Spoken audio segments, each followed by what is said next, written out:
ನಮಸ್ತೆ. ಕೇಳಿದ್ದು ಸುಳ್ಳಾಗಬಹುದು, ನೋಡಿದ್ದು ಸುಳ್ಳಾಗಬಹುದು. ಕೇಳಿದ್ದು ಸುಳ್ಳಾಗಬಹುದು, ನೋಡಿದ್ದು ಸುಳ್ಳಾಗಬಹುದು. ನಿಧಾನಿಸಿ ಯೋಚಿಸಿದಾಗ ನಿಜವು ತಿಳಿಯುವುದು.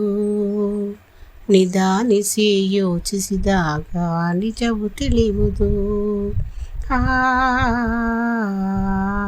ದೂರದಲ್ಲೊಂದು ಕಾಡಿತ್ತು, ಕಾಡಲ್ಲಿ ಒಂದು ಮನೆಯಿತ್ತು.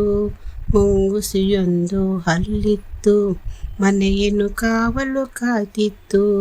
ಆ ಮನೆಯೊಡತಿ ಗಂಗಮ್ಮ, ತೊಟ್ಟಿಲವಳ ಕಂದಮ್ಮ. ಮುಂಗುಸಿಯಲ್ಲದೆ ಬೇರೇನು ಮಗುವಿನ ಆಟಕ್ಕೆ ಇಲ್ಲಮ್ಮ. ಮುಂಗುಸಿಯೊಡನೆ ಪ್ರೀತಿಯಲಿ, ಕಂದನ ಜೊತೆಗೆ ಪ್ರೇಮದಲ್ಲಿ ಬಾಳುತ್ತಲಿದ್ದಲು ಗಂಗಮ್ಮ. ಮುಂದೇನಾಯಿತು ಕೇಳಮ್ಮ. ಮನೆಯಲ್ಲಿ ನೀರು ಮುಗಿದಿರಲು, ಹೊಳೆಯ ಕಡೆಗೆ ಹೊರಟಿರಲು. ಕಂದನು ಇನ್ನೂ ಮಲಗಿರಲು, ಮುಂಗುಸಿಯನ್ನು ಕೂಗಿದಳು. ಮನೆಯಲ್ಲಿ ಬೇರೆ ಯಾರಿಲ್ಲ, ಮಗುವಿಗೆ ಯಾರೂ ಜೊತೆ ಇಲ್ಲ. ತೊಟ್ಟಿಲ ಬಳಿಯೇ ಕಾವಲಿರು, ಹೊರಗಡೆ ಎಲ್ಲೂ ಹೋಗದಿರು. ಗಂಗೆಯು ಹೊಳಗೆ ಹೊರಟಾಗ, ಬೇಲಿಯಲಿದ್ದ ಕರಿನಾಗ. ಸರಸರ ಹರಿದು ರಭಸದಲ್ಲಿ, ಮನೆಯನ್ನು ಸೇರಿತು ನಿಮಿಷದಲ್ಲಿ. ಮುಂಗುಸಿ ನೋಡಿತು ಹಾವನ್ನು, ತೊಟ್ಟಿಲ ಬಳಿಯೇ ಬರುವುದನ್ನು. ಮೇಲೆ ಬಿದ್ದಿತು ವೇಗದಲ್ಲಿ, ಕಾಳಗ ನಡೆಯಿತು ರೋಷದಲ್ಲಿ.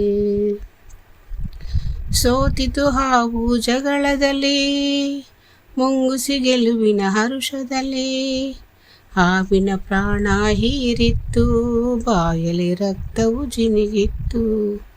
ಗಂಗೆಯು ನೀರನ್ನು ತರುತ್ತಿರಲು, ಕೈ ಬಳೆನಾದವು ಕೇಳಿಸಲು. ಮುಂಗುಸಿ ಬಾಗಿಲ ಬಳಿ ಬರಲು, ಬಾಯಲ್ಲಿ ರಕ್ತದ ಕಲೆ ಇರಲು.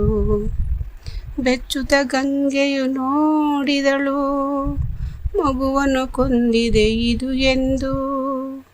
ಮುಂಗುಸಿಯನ್ನು ಚಚ್ಚಿದಳು, ಅಳುತ್ತಾ ಒಳಗೆ ಓಡಿದಳು.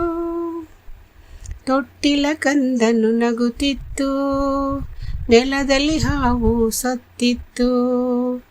ದುಡುಕಿದ ಬುದ್ಧಿಗೆ ಬಲಿಯಾಗಿ, ಮುಂಗುಸಿ ಕಥೆಯೂ ಮುಗಿದಿತ್ತು.